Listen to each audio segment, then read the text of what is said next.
За юу цаана бүгдний өнөөдрийн мэндийг хүргэе. За өнөөдрийн дугаар маань ингэж эхэлж байна. За өнөөдөр хэдүүлээ юу ярих вэ гэхээр ер нь хипхопд хамгийн их ашигладаг гадаад үг, нэршил тэр бүхний задраа тайлбар яг юу гэдэг юм бэ гэдгийг сайхан ярилцъя. За эхлээд за хамгийн ихэнд юу яа? Rhyme. За rhyme гэж юу юм бэ гэдгээс эхлэе. Олон хүмүүс rhyme-ыг лирик буюу дууны шүлэг, дууны үг гэдэгтэй андуураад идэг. Тэр бол ерөөсөө биш шүү. Rhyme гэдэг маань ерөөсөө за монголоор орчуулвал дуудлага ижил гэсэн үг. Авиа ижил ч юм уу те. Тухайн одоо үгийн дуудлага ижил үгийг rhyme гэдэг байгаа байхгүй. Тэгэхээр тийм бүтэн бол дууны шүлгийг бол rhyme гэхгүй. Тэрийг бол lyric гэдэг. А яг rhyme гэдэг маань зөвхөн төр төгсгөлийн хипхоп дуунууд те дууны шүлгэнд ингэ төгсгөлд нь нөгөө сүүл холбох гэж ярьдаг. Тийм сүүл холбож байгаа л тэр хэсгүүдийг rhyme гэдэг юм аа. Тэгэхээр битгий бас андуурж байгаараа.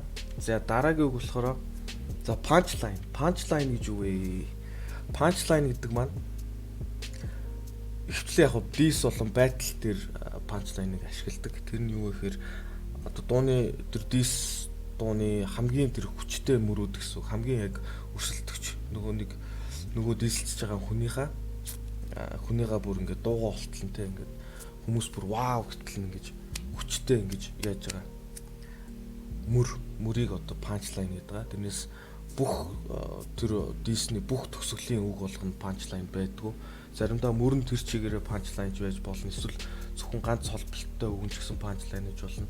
Ер нь бол товчхондоо тэр дуунд байгаа мөртүүдээс үгнүүдээс хамгийн ингэж хүнд цохилт болж очиж байгаа тэр үгийг мөрийг punchline гэдэг байгаа шүү. За тэгэнгүүт за flow гэж юу вэ? За flow дээр хэдлээ жишээтэй байна. Flow гэдэг ер нь за шууд утгаар бол урсгал гэсэн үг тийм. Аялгау химнэл хэмжээ гэж ойлгож болно flow гэдгийг. Тэгээд энийг одоо дуун дээр жишээ нь яаж flow гэдэг зүйл яаж ялах вэ, яаж гаргаж ирэх вэ гэдэг дээр юусэн жишээ авсан байгаа. Тэгээ одоо энэ дуун дээр сонсъё. Flow. Ja, jag var skitfäsen mot dig, himmelsk på allt. Taget slut på dig, vet du på dig som där. Jag är stor tryck med dig, jag är på sar. Jag är så smitt på dig, vi tar kanske sar. За саяных ихний flow байлаа. Одоо эндээс ингэ солигдсон заяа. Эхнийх бол ерөөсөө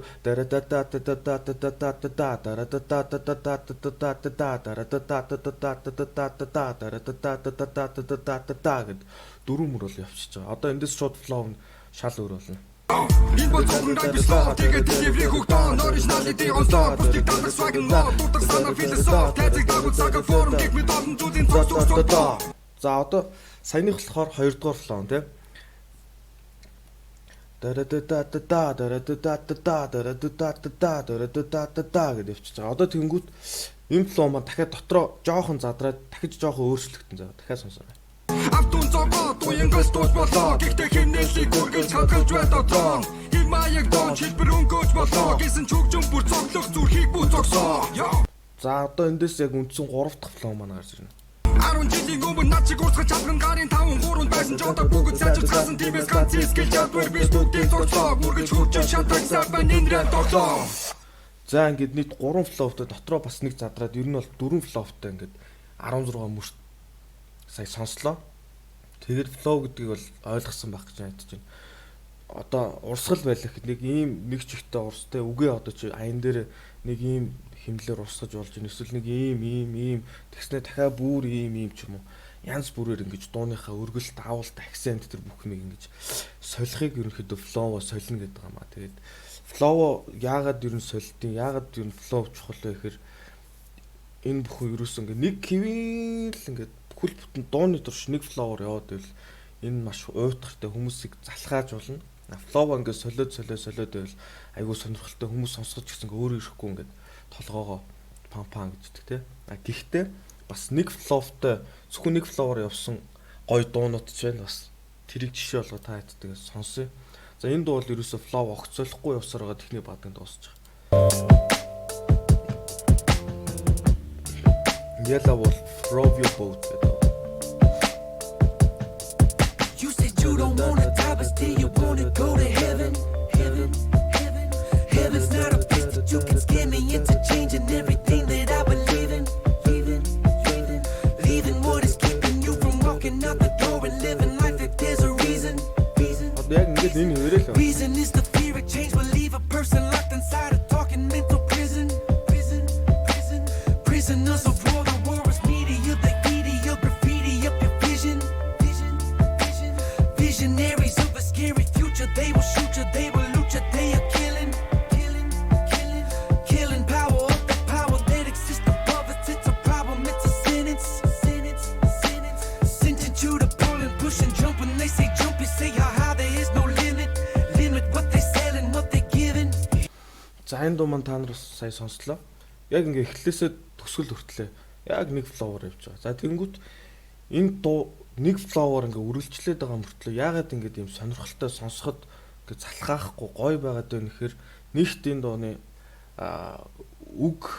дууны өгнүүд нь маш тийм юу гэдэг сонин зөвүүн ийм юугаар арга барилаар гэх юм уу бичигдсэн байгаа. Хэрвээ анзаарсан бол дуу болгоныхоо мөр болгоныхоо хамгийн сүүлд хэлсэн үгээ дараагийн мөрний хамгийн ихэнд дахиж тэр үгээр эхлүүлээд ингээ холбоод ерөнхийдөө сүүлээ толгоотойгоо ингээ холбоод ингээ могоо шиг ингээ ийм хэлбэртэй одоо үг бичсэн байна шүү дээ.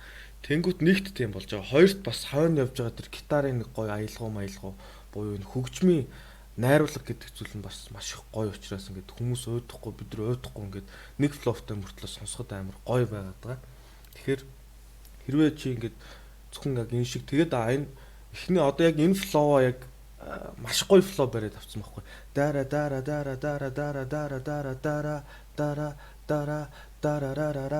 гэд иймэрхүү чамин бас флоу бариад авчулж ингээд тэр флоуороо бүтэн дуугаа дуусгасан ч болно. Тэгээ гол нь чиний үг чинь маш даацтай, маш зөвүүн, маш сонгодог тийм гоё байх хэвээр.